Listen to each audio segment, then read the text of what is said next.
Keith Rubino is from Herkimer. He is the Democratic candidate for the Assembly in the 118th Assembly District. He now knows who he'll be facing. It looks like it is Robert Smullen and Keith Rubino on the line now. Good morning, Keith.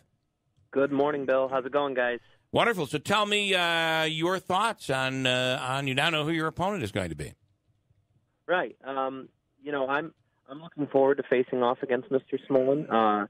Quite honestly, I am very pleased because Mr. Smullen has had to endure quite the primary, and it was very negative. And I think the voters proved that a negative campaign is not a very good strategy, and if you can't sell yourself as a candidate, then maybe you really shouldn't be running for office because, honestly, you got to sell yourself to be in Albany. So for me, I'm glad that Mr. Smullen had to endure. I'm not glad that. Are you taking a bit of a shot? First of all, I will tell you though that apparently they like a negative campaign in Herkimer County because it was like 1,100 to 400 or maybe more than that in Herkimer County. Well, we do know that Patrick Vincent was endorsed by the Herkimer County Republican Committee, so I mean he was their guy. So, he was their guy. Honestly, I'm not a very big fan of negative campaigns, and you kept asking me about my opinion on all of that during the primary, and I tried to stay out of it because I didn't want to. So despite my pushing you to go negative, you've resisted. Good for you. Yeah, but the thing is, I'm really glad to face off against Mr. Smullen because of what happened during his primary. I do believe that he is going to run a campaign that is not going to be negative at all. I hope that after what Mr. Smullen had to endure, that he would not dare try to go negative against me because I want a really positive campaign. What would happen? What would happen if he did dare go negative against you? Well, I'd be very disappointed. I'd be very disappointed, and depending on how negative it was to go, we would have to obviously respond in accordance. But just point out the hypocrisy of it all. It'd just be very sad. But I've talked to Robert Smullen. I've met him. He's a decent man. So it's going to be a really nice back and forth. And quite honestly, I'm just hoping that Republicans and Democrats take a look at what we both stand for. And as I said before, I'm running because I believe I'm the better candidate. So we're going to try and get our name out and our campaign out to as many people in all the different counties and see where it goes. I'm going to ask you. Are you still on the democratic socialism thing?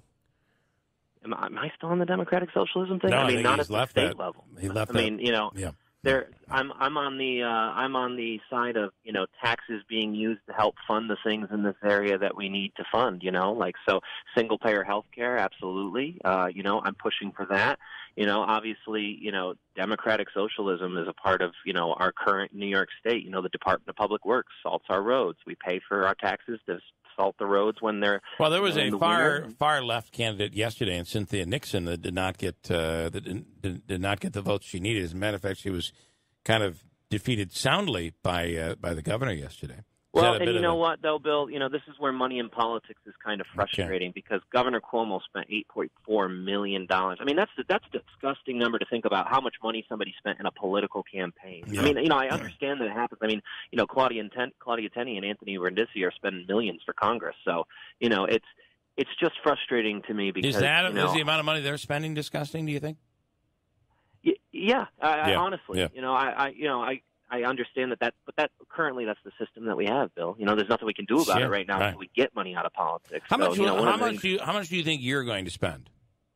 Well, our campaign's currently raised about $15,000. Okay. We're looking for more and more donations, which, by the way, anybody listening in, anybody want to fill in a little bit of donations to the Keith Rubino for Assembly campaign, www.voterubino.com. www. Or as they say, www. Voteforrubino.com. Voteforrubino.com. And now let me ask you this, though. If you could raise that disgusting amount of money, I mean, you'd have to spend it, right?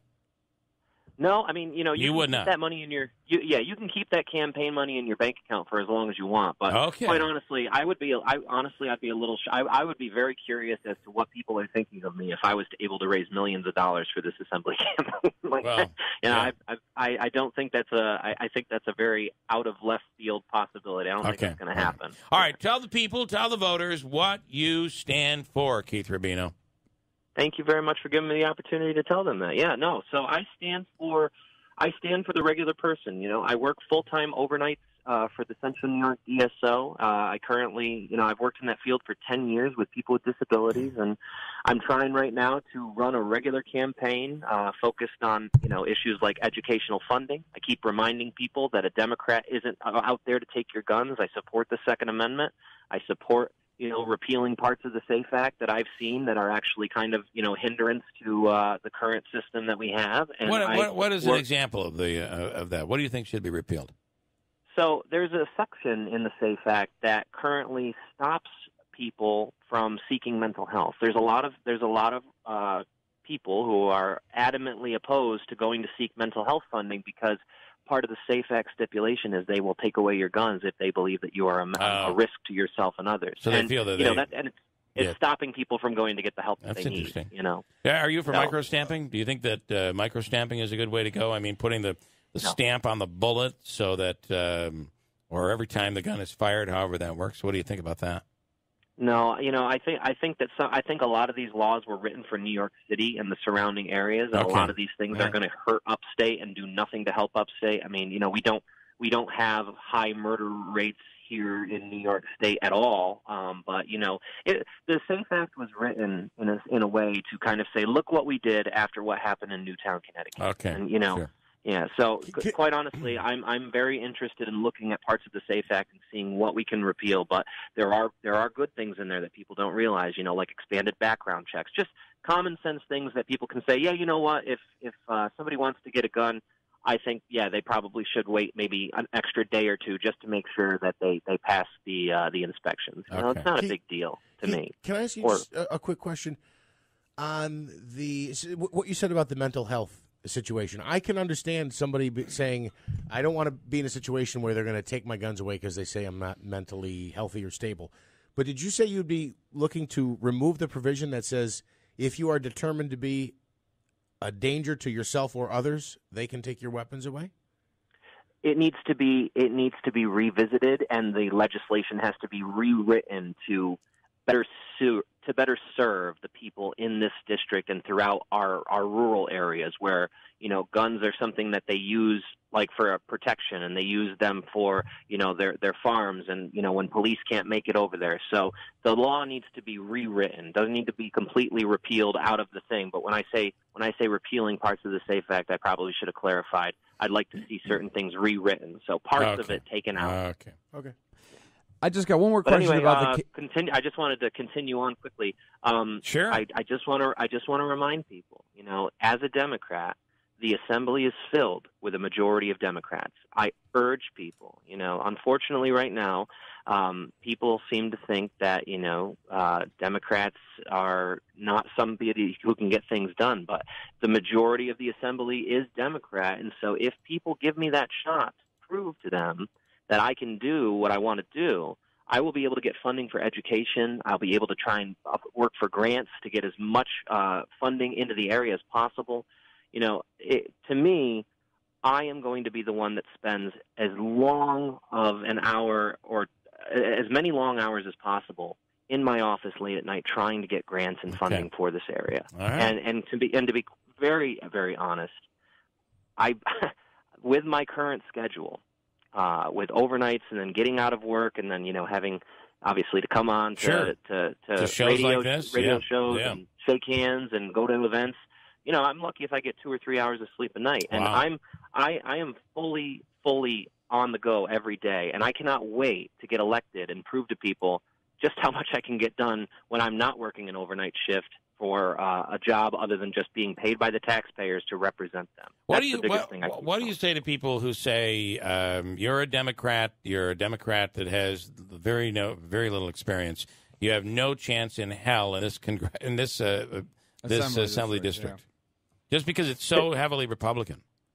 Right. Well, the good thing about an open seat race is, experience is something that, Mr. Smolin also, doesn't have. He's never been an assembly person before, neither have I. It's a learning experience. I believe that I will, have a fresh concept of ideas. And quite honestly, it is a continuation. Mr. Butler's endorsed Smolin, and we've had Mark Butler in office for 20 years. So I tell people simply, and this isn't an attack at all, it's just, you can choose to elect Mr. Smolin and continue the legacy and the 20 years of Mark Butler, or you can take a chance on me, someone new. Give me that shot to prove to you that a Democrat, maybe you don't think he has a chance to do anything, but if I do, and I don't let you down, then you did a good job. You elected somebody new, and they made you happy, and they're a representative. If I don't, vote me out. Vote me out, and then Mr. So vote you come back and run again. in. So vote you in first, though. That's the whole key. To make that whole concept work, you got to vote you in first, and then if you don't like me, vote me out. Because you can't vote me out unless you vote me in, right? I got to be voted in before I can be voted out. Yep. All right. Interesting. Thank you, Keith Rubino. Hey, thanks so much, guys. I really appreciate it. And again, www.voteforrubino.com. Okay.